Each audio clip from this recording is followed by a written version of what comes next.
Okay, we have all been there, right? You're facing a child who is just in the middle of a total, full-blown meltdown, and you get that feeling of helplessness. You want to connect, you want to help, but it feels like nothing is working. Well, what if I told you there's a phrase, it's just 9 words long, that can actually bridge that gap?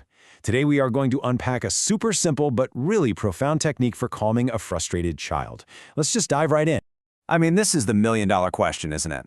When those emotions are running sky high and logic has completely left the building, how in the world do you find the off-ramp from that tantrum highway? So often we try to use logic or we try to dismiss the feeling. But what if the answer is something way more fundamental? That's right, 8 seconds. The core of this entire technique is designed to shift a child from being super distressed to a place of calm in as little as 8 seconds. I know, it sounds almost too good to be true, right? But it's all about how you use those seconds. And here it is. This is the phrase. Now, at first glance, it might seem, well, incredibly simple, maybe even a little obvious. But I'm telling you, every single one of these words is doing some serious heavy lifting. So let's break this sentence down piece by piece to really get the psychology that makes it so unbelievably effective. It all starts with one thing: connection. Before you can solve anything, before you can even really be heard, you have to connect. And that connection begins by acknowledging what the child is actually feeling. This right here, this is the foundation for the whole thing. So let's just look at this first part. I understand how you feel. Now, this is crucial. This is not about agreeing that their frustration is justified. It's not about saying, you're absolutely right to be screaming about wanting the blue cup. No, it's about communicating one simple thing. I see your emotion and I'm not scared of it. It immediately signals that you're on their team, that you're an ally, not an adversary. And this brings us to this really key concept, validation. You could call it the psychological superpower that's at play here. Because when a child is overwhelmed, their feeling is their reality. So by validating it, you're essentially telling them, hey, what you are feeling right now is real and it makes sense that you feel that way. This just instantly lowers their defenses. And this just lays it out so clearly, doesn't it? On the left, you've got our usual go-to phrases: calm down, stop crying, you're overreacting. You know what these all have in common? They tell the child that their feeling is wrong or that it's inconvenient for us. But on the right, our phrase does the exact opposite. It builds a bridge instead of a wall. So once a child feels heard and they feel validated, their emotional brain can actually start to listen again. The next step is all about addressing that physiological panic that often comes with those big feelings. It's about moving from emotional safety to a real sense of physical and mental security. Just 3 simple words, but wow, are they potent. When a child is emotionally dysregulated, their nervous system is basically in a state of fight, flight, or freeze. And to them, their own big feelings can literally feel dangerous.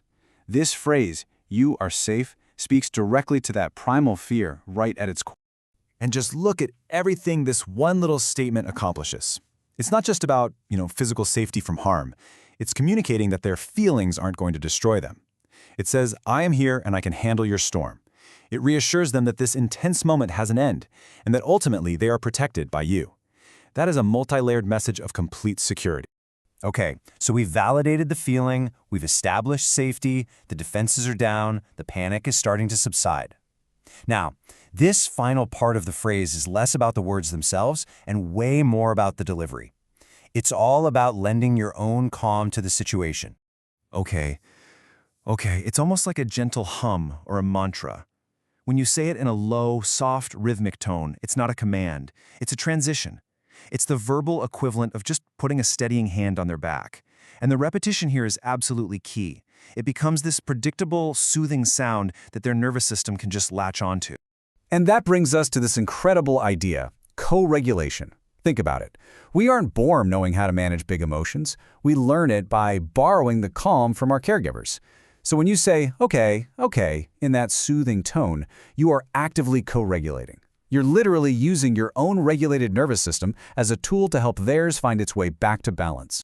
So let's put all the pieces back together and just see how this whole sequence flows from start to finish.